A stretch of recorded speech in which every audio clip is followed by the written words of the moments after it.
हम IMF के बगैर गुजारा ज़रात पे भी टैक्स लगाने और वो लगना भी चाहिए। अब पोल्ट्री सेक्टर सारा कि महंगाई की शरह में मजीद कमी की हुकूमत की इसमें कोई मैं समझता ईद उल जुहा आ रही है। ईद उल जुहा के 3 दिनों में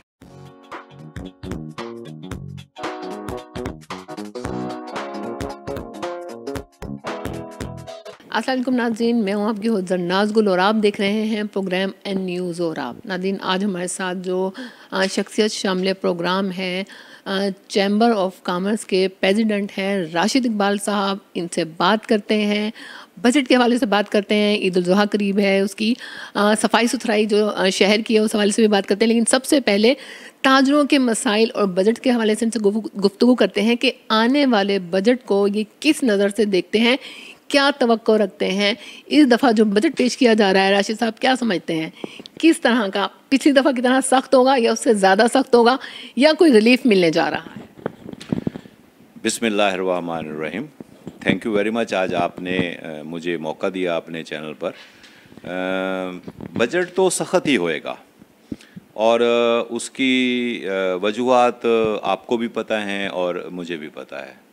और पिछले साल से अगर कंपेयर करें तो भी मैं यही समझता हूं कि मज़ीद सख्त ही होएगा।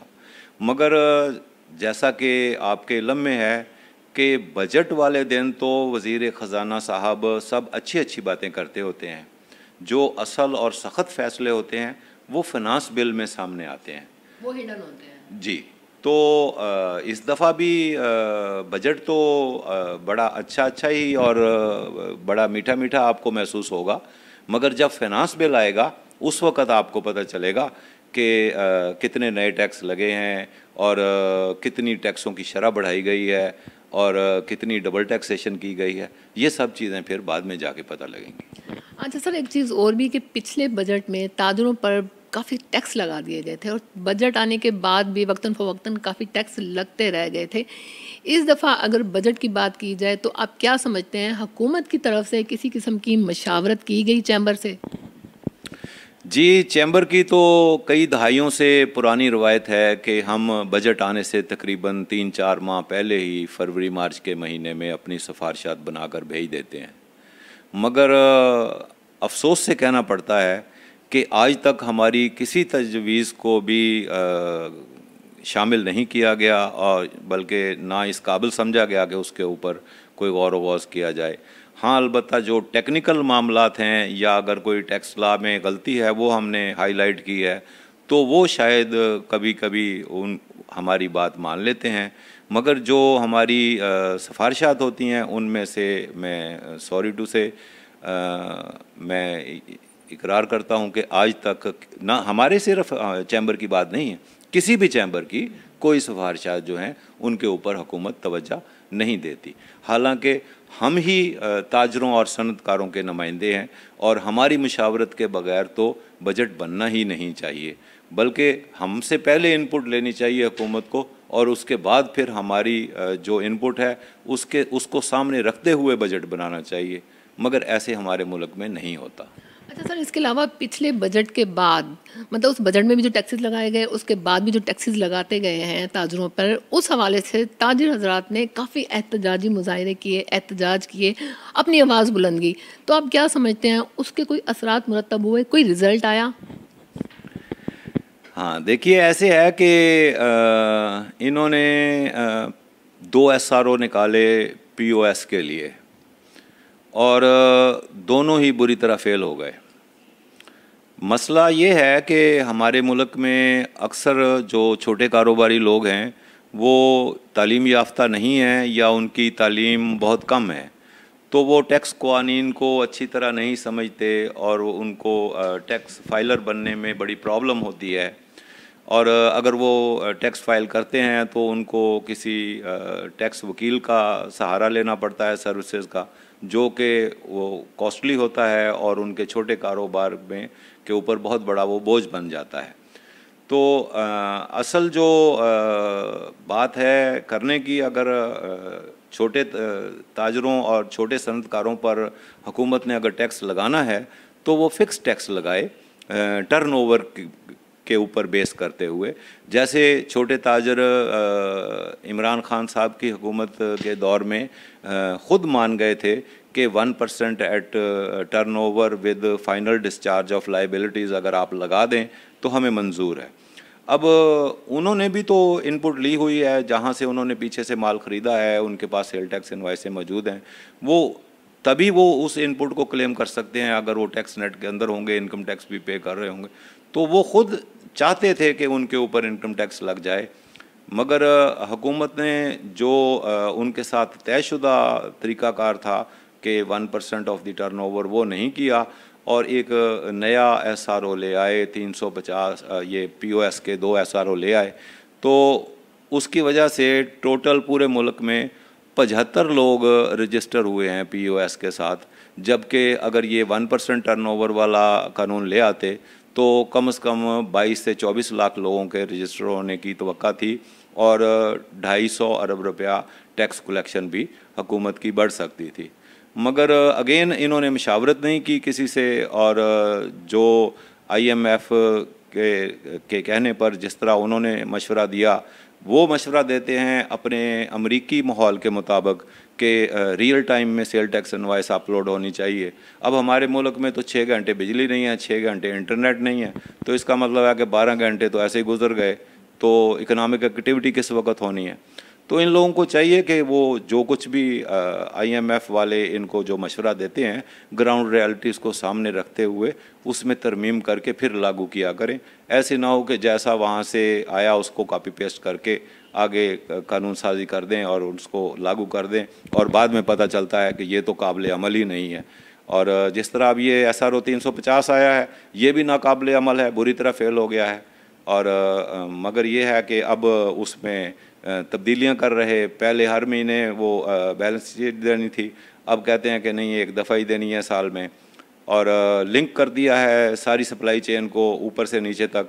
अगर 50,000 बंदे हैं एक चेन के अंदर, तो उनमें से अगर एक बंदे ने भी सेल टैक्स अपनी रिटर्न नहीं भरी तो बाकी 49,999 लोग इंतज़ार में बैठे हैं कि वो भरे तो हम भी भरें। तो ये इस तरह की गलतियां हैं हमारे टैक्स क़वानीन में, जिनसे हुकूमत को बचना चाहिए, और हुकूमत तभी बच सकती है जब वो असल जो स्टेक होल्डर्स हैं उनके साथ मशावरत करें। सर, जिस तरह से अभी आपने बात की IMF के हवाले से, तो IMF की जो तलवार है हमेशा से हमारे सरों पर लटकती आई है। अभी आप क्या समझते हैं, जिस तरह कि आपने बताया कि अगला बजट सख्त होने जा रहा है, मज़ीद टैक्सेस लगने की तवक्कुआत वाबस्ता हैं, तो इन टैक्सेस से, IMF के सूद से, कर्ज़ों से या मदद से कोई पॉलिसी है कि हमें छुटकारा हासिल किया जा सके, या इसके बगैर हम सरवाइव कर सकते हैं? अगले आने वाले 4-5 सालों में तो हम IMF के बगैर गुजारा नहीं कर सकते, और उसके लिए देखें विल होनी चाहिए।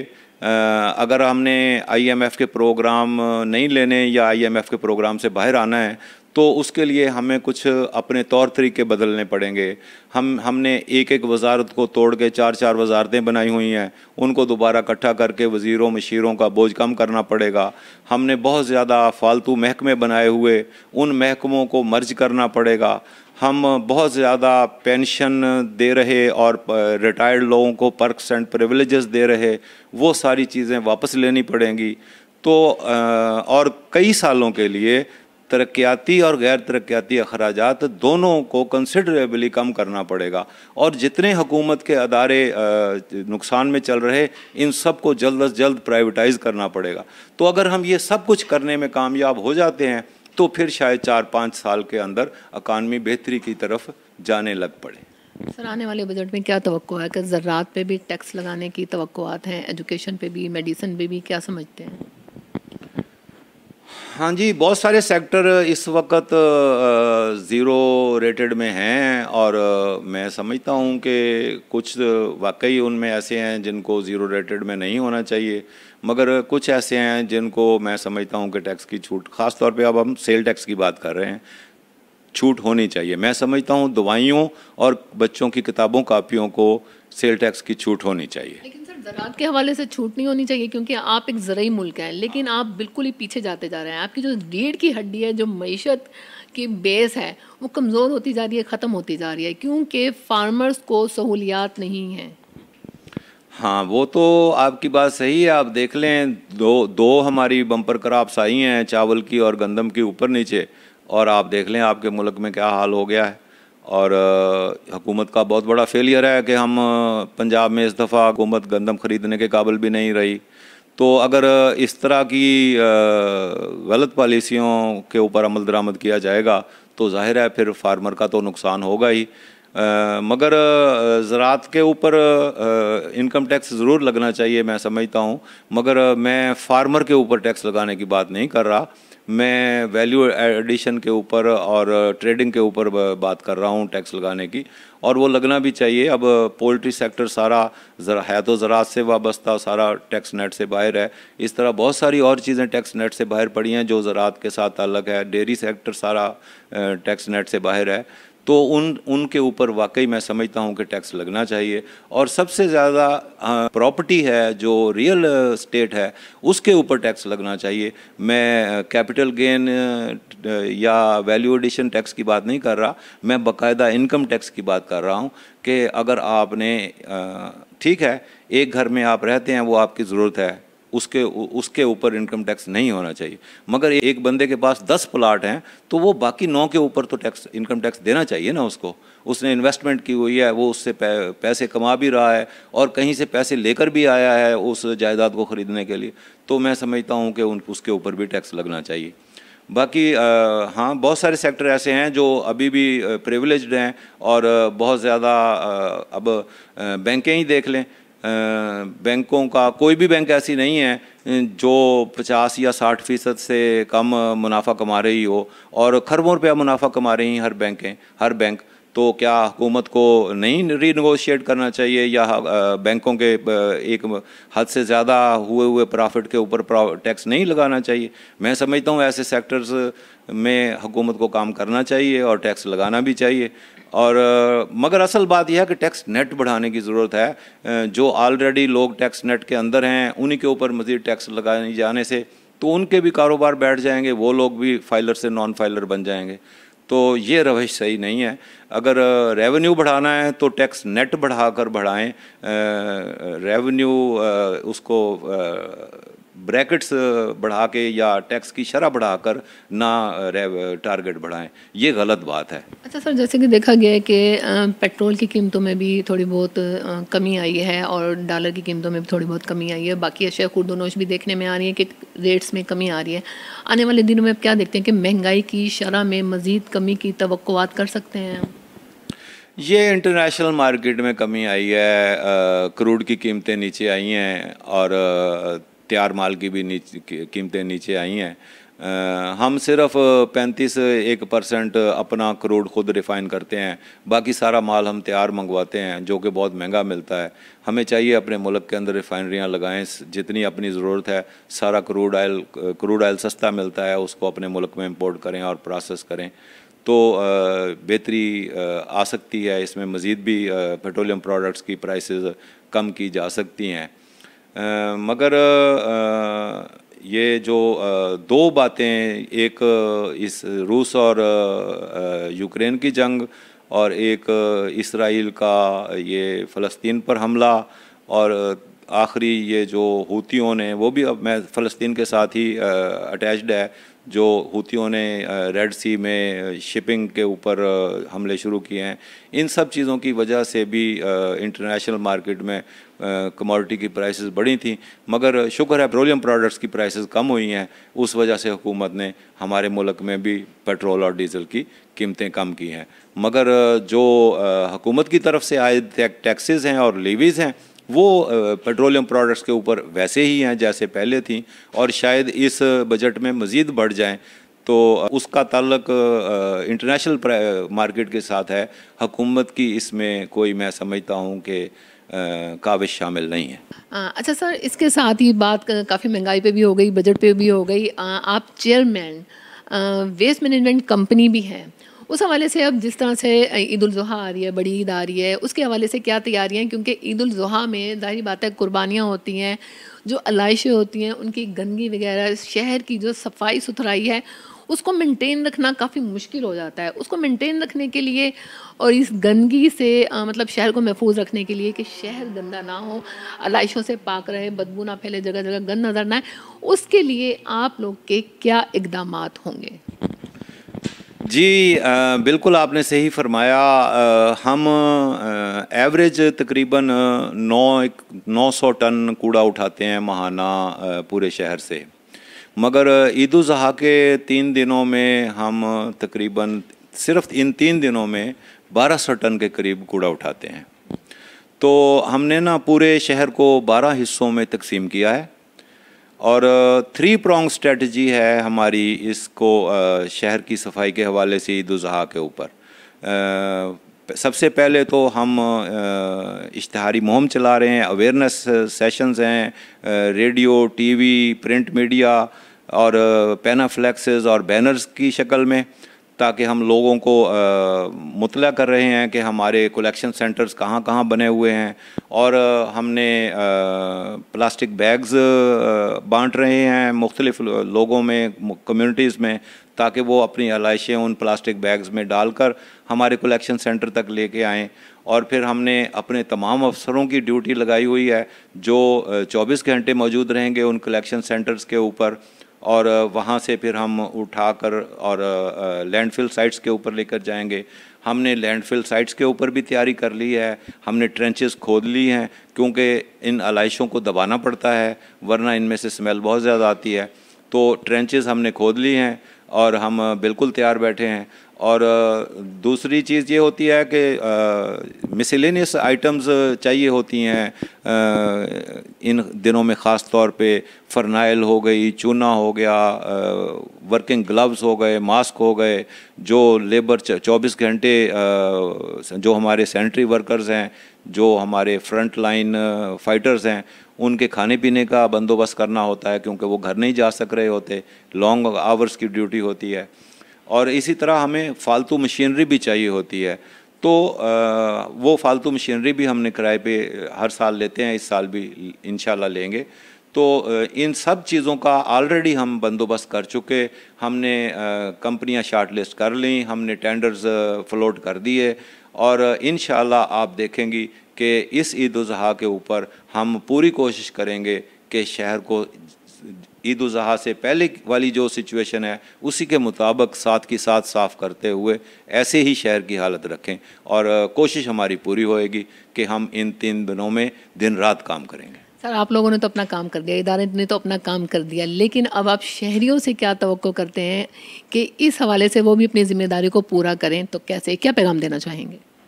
जी, मेरा तो मुल्तान के शहरियों को यही पैगाम है कि अगर आप साहिब हैसियत हैं और आप कुर्बानी करने जा रहे हैं, तो मेहरबानी करके हम मुफ्त बैग बांट रहे हैं, हमारे कलेक्शन सेंटरों से एक बैग हासिल करें और जितनी भी आलाइशें हैं उस बैग के अंदर डाल के हमारे कलेक्शन सेंटर लाकर जमा करा दें। वहाँ से आगे डिस्पोज ऑफ करना हमारी ज़िम्मेदारी है। मगर बहुत से हमारे भाई बहन ऐसे हैं जो बैग भी हमसे नहीं लेते और आलाइशें भी अपने घर के बाहर फेंक देते हैं, तो उनको उठाना भी बहुत मुश्किल होता है क्योंकि वो बैग के अंदर नहीं होती, और वहाँ से आलाइशें उठा भी लें तो तब भी वहाँ पर उस जगह से स्मेल आती रहती है। हम कोशिश पूरी करते हैं, फरनाइल भी छिड़कते हैं, चूना भी डालते हैं, गुलाब का अरक तक डालते हैं, बहुत कुछ करते हैं स्मेल को ख़त्म करने के लिए। मगर गुजारिश यही है सब मुल्तान के वासियों से कि अगर आप कुर्बानी कर रहे हैं तो मेहरबानी करके इन एडवांस हमसे बैग ले जाएं और जितनी भी आपकी आलाइशें हैं उस बैग में पैक करके उसको बंद करके हमारे कलेक्शन सेंटर तक ले आएं। कलेक्शन सेंटर का कोई नंबर है, कॉल नंबर के, अगर कोई ना पहुंच सके तो हम खुद उसको अप्रोच कर सकें?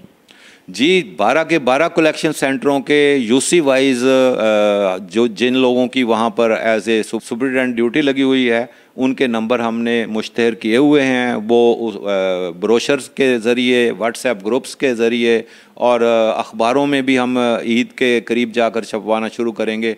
इंशाल्लाह हमारी तरफ से इंफॉर्मेशन पूरी होएगी पूरे मुल्तान के शहरियों को।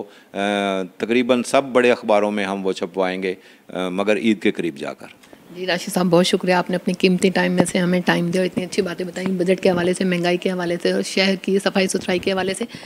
जी नाज़रीन, राशिद इकबाल साहब जो प्रेसिडेंट चैम्बर ऑफ कॉमर्स से हमारे साथ मौजूद हैं, इनसे बात की हमने बजट के हवाले से कि आने वाले बजट को किस नज़र से देखते हैं, महंगाई के हवाले से बात की, टैक्सेस के हवाले से बात की, इसके अलावा चेयरमैन वेस्ट मैनेजमेंट कंपनी के चेयरमैन भी हैं, उस हवाले से भी बात की कि ईद उल जुहा करीब है, ईद उल जुहा के हवाले से शहर की सफाई सुथराई के हवाले से क्या इकदाम हैं। इन्होंने बताया कि इदारे के जो इक़दामात हैं वो उन्होंने भरपूर बखूबी अंदाज में सर अंजाम दे दिए हैं, लेकिन शहरियों से भी भरपूर ताउन की उम्मीद है। इसके साथ ही देखते रहिए प्रोग्राम एन न्यूज़ और आप अपनी मेज़बान जरनाज गुल को इजाज़त दीजिए। अल्लाह हाफिज़।